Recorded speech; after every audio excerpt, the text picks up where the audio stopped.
Programang ito ay rated SPG, striktong patnubay at gabay ng magulang ang kailangan. Sa paglipas ng mga araw habang madalas na makikita ni Senyor Facundo si Tinding ay bigla siyang may maaalala. Noong nagbibinata pa si Don Facundo ay kapareho siya ng apo niyang si Pablo. Mahilig siya sa mga babae at kung saan saang mga bahay aliwa nagpupunta. At sa isang pagkakataon ay nakita niya ang babaeng nagsasayaw sa bar at nagandahan siya dito. Ang babaeng ito ay walang iba kundi si Tinding. Nakwento ni Tinding na nagtatrabaho siya sa bar noon bilang dancer. Gustong makuha ni Don Facundo si Tinding noon, ngunit kahit ganon ang trabaho ni Tinding ay hindi siya bayaran.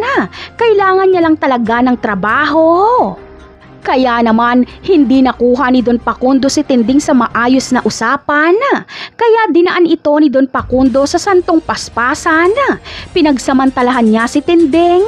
Sa bilis ng pangyayari ay hindi nga namukaan ni Tinding kung sino ang nagsamantala sa kanya.